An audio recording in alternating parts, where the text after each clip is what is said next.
Munisa Rizayeva haqida muhim xabar. Assalomu alaykum hurmatli tomoshabin, tezkor va so'nggi shou biznes xabarlarini o'tkazib yubormaslik uchun video ostida like va podpisatsiya tugmalarini bosib qo'yishni unutmang.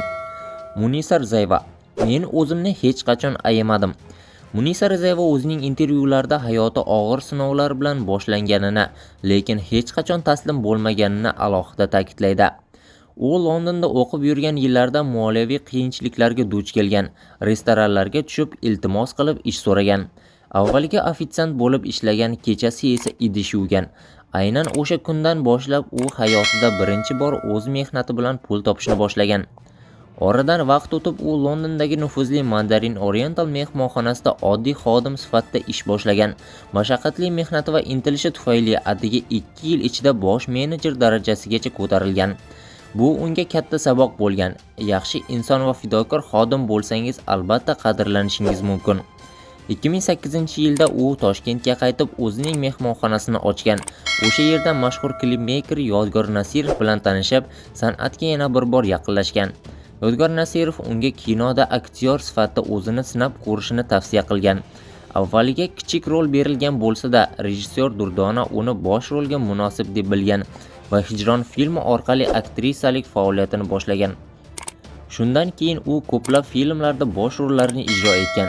2011-yilda Aha Oho nomli qo'shiq orqali u estradada katta shuhrat qozongan va aynan shu qo'shiq bilan keng ommaga tanilgan.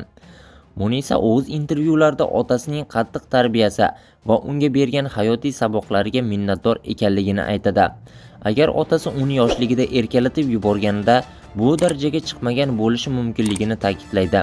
Bugungi kunda u hayotidan mamnun. Farzandi bilan baxtli hayot kechirayotganini aytib, barcha muxlislariga samimiy minnatdorchilik bildiradi. O'zbekiston qahramoni Azim Latipov vafot etdi. Bugun Oliy Majlis Senati a'zosi O'zbekiston qahramoni Azim Latipov 74 yoshida vafot etdi. Bu haqda Shofirkon tuman hokimligi xabar berdi. 1996-yilda Shuhrat medali, 2002-yilda O'zbekiston qahramoni unvoni bilan taqdirlangan.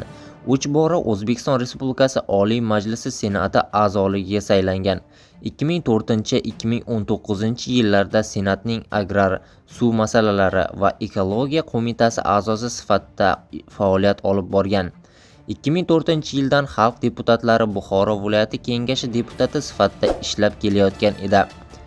Eslatib o'tamiz, avvalroq O'zbekiston qahramoni surxondaryolik ilg'or fermer Ahmad Narzullayev 68 yoshida vafot etgandi.